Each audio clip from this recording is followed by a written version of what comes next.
Here's number 2. So godly social justice is commanded, not suggested. Number 2, godly social justice is characterized. Check this out. Oh my gosh, this is a word for us. I need you to say some really loud amens if you think this is true. And if you don't, you're just wrong.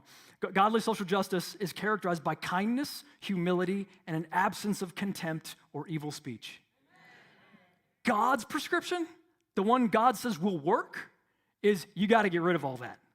All that is supposed to go. Verse 9, what did he say? When you call to me, I'll respond if you put an end to oppression, to every gesture of contempt, and to every evil word. How are we supposed to do that when so much of what we take in is contempt, non-humble, evil words directed at different groups?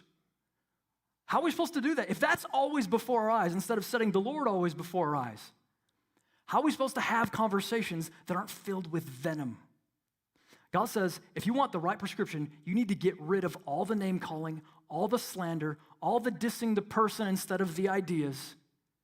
You got to get rid of all that. God says, fast that. Get that out of my house so that I can bring my healing power in. What does this mean? It means we're looking for places, hey man, even when I'm going to engage, I don't want to give them a burden of slander.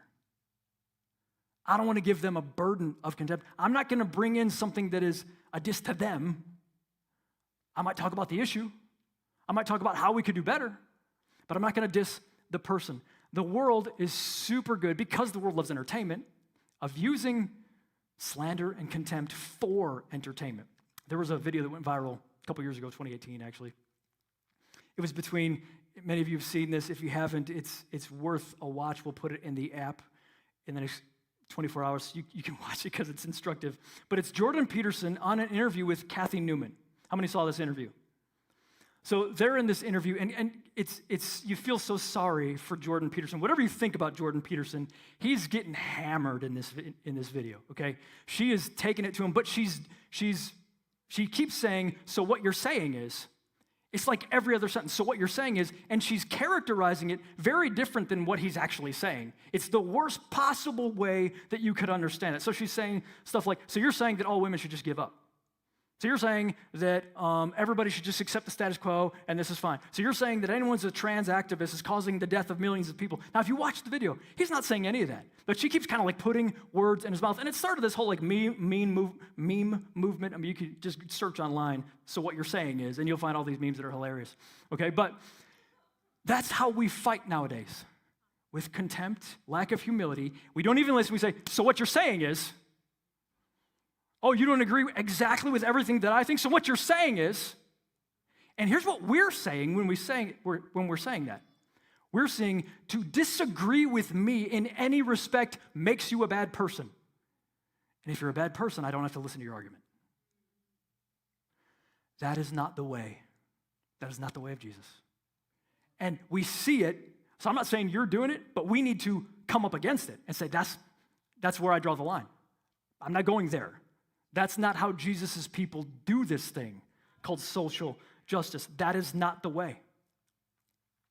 The world's going to tar and feather people, but we've got to listen to, this is the most probably famous verse on social justice in the Bible, Micah 6:8. He has told you, mortal one, what is good, and what does the Lord require of you? But to do justice, oh, there it is, justice, yes. To love kindness and to walk humbly with your God. All three of those in a row, man. Those are all supposed to go together.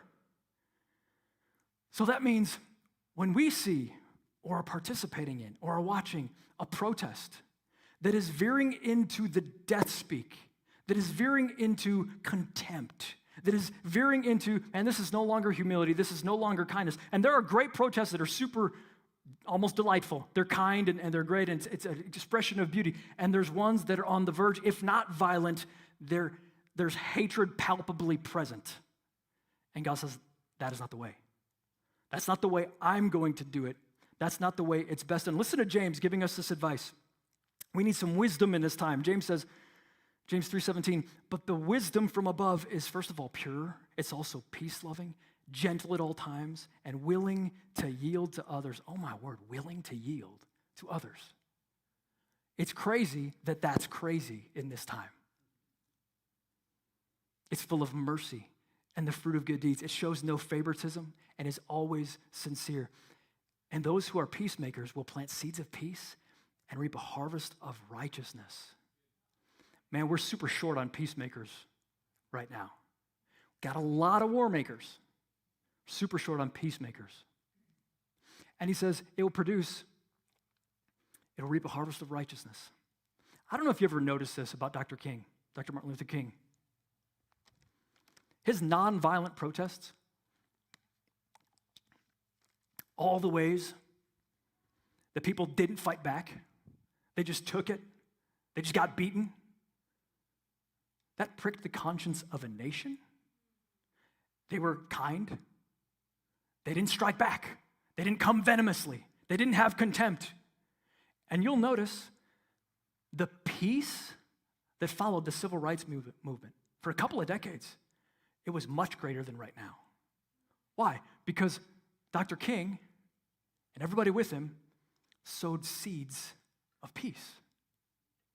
And it produced a harvest of righteousness. That is the way.